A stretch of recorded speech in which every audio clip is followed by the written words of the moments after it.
Hi, Richard. Good morning. How are you? This, This the is stuff. not live.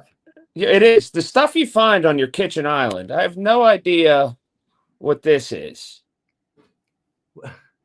Looks like Some kind of cat, and then it has a friend. That person. I don't. I mean, what are these? They're on my kitchen island. this sounds like I don't know. I don't know. So I'm picking them up and I'm playing with them. Draft tonight. What's going on? You excited? Or tomorrow I night? am. Tomorrow night. No, it's tomorrow night. And you know what I am? Because I keep hoping for some major move. Like I read about Jerry Jones yesterday saying major changes are coming. And that intrigues me. Like I'm thinking, could we be going after Dak Prescott?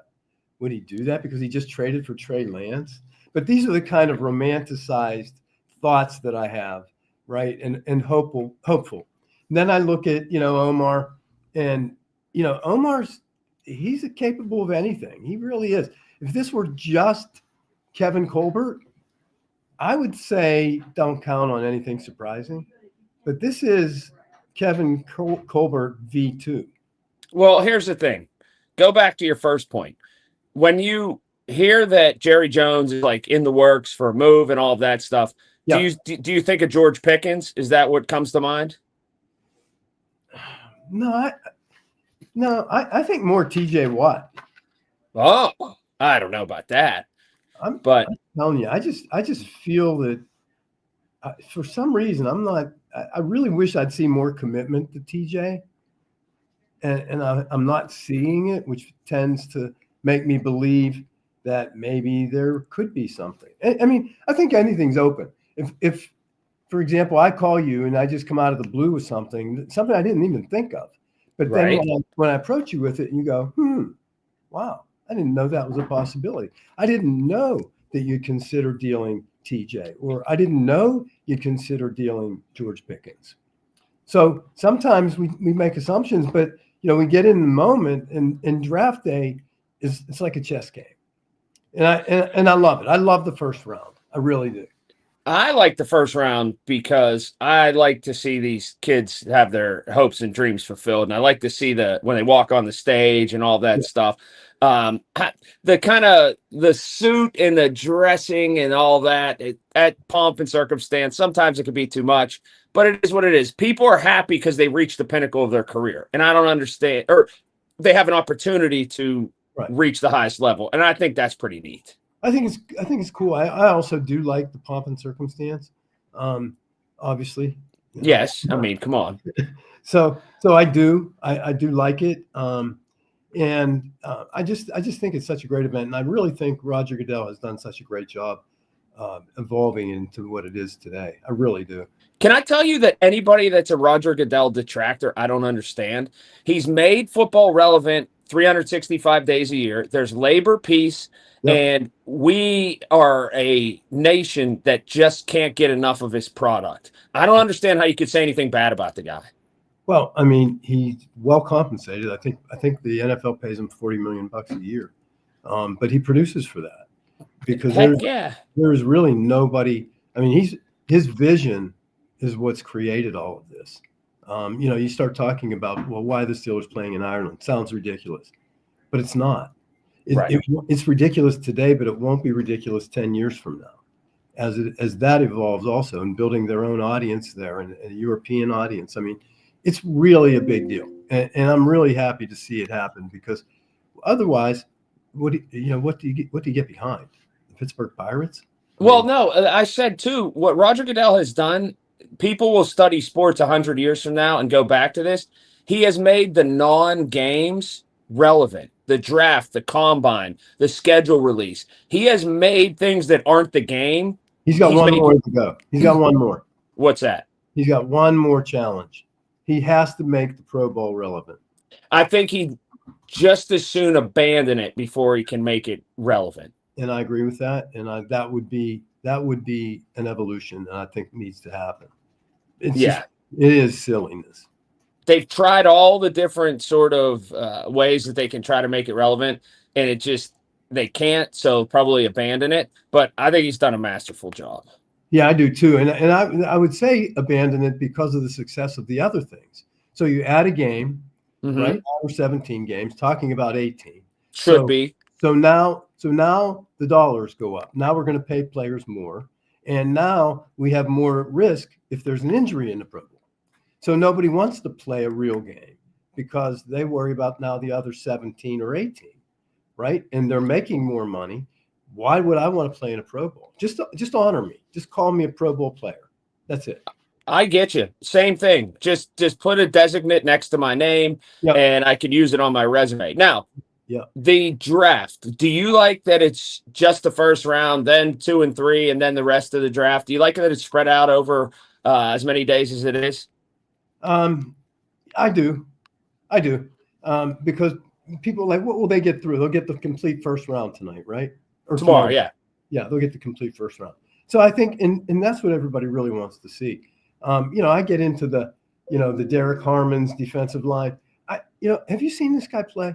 Yeah. Do you like it? Do you think he's that good? Man, I have a weird take on the draft in terms of drafting. Yeah. That a draft is like a trade, that the fashionable thing to do is to react and say he's going to be good or he's going to be bad, and nobody really knows. So You don't know, but everything's a guess. I look at that. I want that Micah Parsons attitude on the defense. I want that the Cleveland guy, Myles Garrett attitude. I want to see that. The TJ Watt. I want to see that. I don't know if I see that in Derek Harmon. I don't know if I see that. I don't know that I don't either, but I don't know that I do. And then I look at the quarterback from Louisville and the tall guy. Right. I kind of like him. I'm starting to, I don't know. I never thought I'd say this, but I'm really starting to warm to Shadur Sanders. See? I mean, okay. Here's why I am. What do? You're going to have to give something up to go down and get him. Yeah, probably picks, but I'm starting to warm to him because the way Mike Tomlin has specifically talked about him, and he never specifically talks about draft picks. And so it's either the biggest smokescreen in the world or he actually likes him. And then he made mention to say, or he made note to say, went out of his way to talk about his toughness and that people don't talk about that enough, which was really interesting to me. Somebody said something that I didn't really consider because I do like him. By the way, I like his athleticism. I like his winning attitude. You don't hire a loser to win that's never won. Right. Right. I mean, so, yeah, I like all that. The one thing that somebody said to me the other day was that with Dion, his dad, it would be a big distraction. And, I thought about that, and that could be true. I mean, maybe that would be too much of a distraction, and then it becomes all about him. And I don't know if that's a good thing or not for us, but in our culture. But Well, I do like him, and if I had the opportunity, I'd grab him. they already have a not as big a case, but to some degree, the same case in Joey Porter. And that. Oh, that's another conversation also. Yeah. No, I mean, in terms of his dad being the Right. story. Right. Because, that I think that people can say that, and I think it's factual, and that it's, again, not as big a case, but it's certainly bordering on that. It is, and it started out that way even bigger, and I was concerned about that. But Joey Jr. has had, I wouldn't say he's had a great start. Ups and downs. Ups and downs. He's had great moments, and he's shown great promise.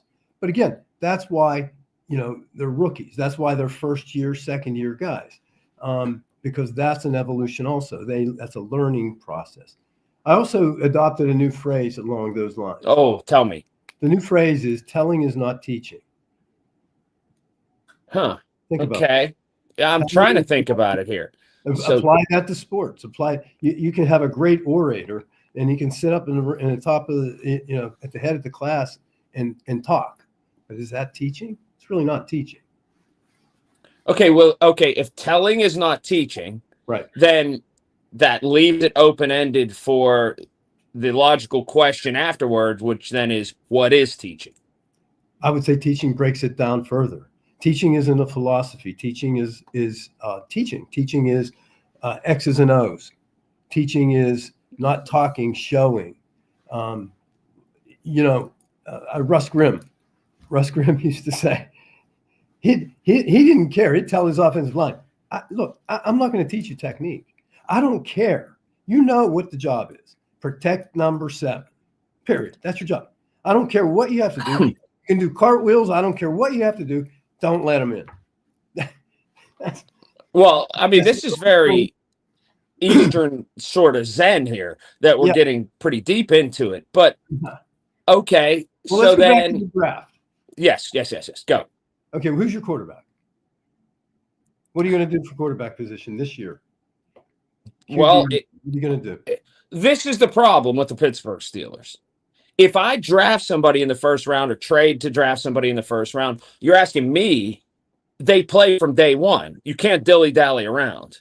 But that's the problem I have. Even if they draft somebody, I would think they might like redshirt the guy a little bit or bring him along slowly, play Mason Rudolph as sort of a bridge quarterback, and that's dumb. So it might be wasting a year of the quarterback, so I don't necessarily fall in line with what the Steelers' plans are. If you're asking me, I'd probably take Shedeur Sanders and play him from day one and let him know he's the guy. And I think that if they do get Sanders, that would be their plan. I think another quarterback, they may go the first way you said, more of a training kind of a thing. But again, sometimes if the student didn't learn, a teacher didn't teach. There's another one, right? Yeah. And so this teacher, if it's not Sanders and the teacher then becomes Mason Rudolph, failure. The experiment doesn't work. It is crazy that the Mason Rudolph fell into the Steelers as early as he did. And then everything, I don't want to say builds off him, but he's the thing that's the constant here. Yeah, and you know what? And I'm going to look this up. I would love to see his career stats. Oh, he's kind of like dead on average quarterback. Exactly. So I'm looking at him. He's a big guy. It's gigantic. 64% completion rate. Where was he last year? Tennessee. He did nothing. Yeah, he's an average quarterback. He wasn't even average. So I don't see why we would put so much faith, because now we have tagged Mason Rudolph as a guy that can throw the long ball. I think they put faith in Mason Rudolph, not faith in him, but they went and got him because of comfortability, and that there's not an assimilation to the city. There's not an assimilation to this system. There's not an assimilation to, although there's a different offensive coordinator, there's not an assimilation to the building or to some of the personnel. It's easy to bring somebody back in when you're looking for somebody, then not start in terms of the game, but bring somebody into the organization totally fresh and new. I guess. I'm not a Mason Rudolph fan. Long ball, short ball, run, none of it. I'm just not a Mason Rudolph fan. I just felt like I don't know if he changed. And I knew Ben wasn't a fan either. And I don't know if it was because what everybody says that, Ben felt that as a threat to him. I don't think Ben ever felt threatened by Mason Rudolph. I just think that Ben especially didn't think that it was needed at the time, and that Mason Rudolph wouldn't have been the guy he chose. Well, I'm not a Mason Rudolph fan, but I'm not a Mason Rudolph fan. I'm just a Mason Rudolph realist. He's just a guy. Yeah, he just is what he is. Then you're if you're a realist, then you're anti-Mason, because no, I'm pro Mason as a backup. I'm not. I'm going to tell you, Kenny Pickett is going to have a great year. He's not. Can we bet $1? Sure. He's a very nice man. He's not an NFL quarterback. And let alone a great seasoned quarterback. I can't wait. But what makes you think that, though? What makes me think that is I think he's got the ability. I think he has the ability. I like his ability to move around the pocket. I like his ability to throw the ball. I like all of it. He's got the raw ingredients. Okay. But you got to play. And he's going to play. He's going to be their starting quarterback. Flacco's not? No. No, there's a guy right there that I would say has the same quality as Mason Rudolph. He can throw the long ball. Yeah, but he's also has a much better career. He's got a much better career, but he's been at it long enough, and they structured an offense suited to him. I'm not a Joe Flacco fan, but he used to scorch us. When he played for Baltimore, he killed us. Mainly with the long ball. Yeah, he killed us. Well, Mason, you're going to see. I can't wait for you to see. Mason? No, you Kenny Pickett. You said. No, I know, but I'm saying I can't wait for you to see one not succeed and one succeed. All right, it just hit me. I'm looking at this thing. This lady has a wedding dress on, and I think the guy has a bow tie. I think they're a couple. Did you structure this ending? No, I didn't. I'm just intrigued by why my daughter left these things on the kitchen island. So this is Mason Rudolph. This is Kenny Pickett, I guess. I'm leaving you speechless. You really are. I don't even know how to respond to that. Let's watch the draft tonight and have a great time. Tomorrow night. How many times are you going to say tonight? Yeah. You know what? You know what? I hope you sit in front of your TV tonight waiting for it to come on, and it never comes. I'm sure I probably will. But okay, so final question. Yes. Who do the Steelers draft first? Shedeur Sanders. How are they going to get him? Draft picks next 2 years. Who's Trade up. Pick? There, he's already taken the quarterback from Miami. Yeah, but who gets the number 1 pick? He's gone. I told you. No, who? What team? He's the Cam. What's his name? But what team? Yes. Oh, he's going to what's it called? Tennessee. Tennessee's second pick, isn't it? They're Carolina or Tennessee, whatever. Tennessee, right? I don't know. You're asking me. I don't know. I haven't paid attention to it that closely. I've just paid attention to the Steelers. I see that. Cam Ward is going, right? Cam Ward will go first, maybe. I think Shedeur Sanders could sneak in there. No, he's not going first. Oh, see, this is another one. This is another dollar bet. I think he's got the potential to go first. He's got great marquee value. He's not going to go first overall. Oh, I can't wait. Just remember, say it again loud. He is not going first. Maybe you'll find out tonight when you sit in front of the television waiting for the draft to come on. Yeah, I love you too. Okay. All right. I'll talk.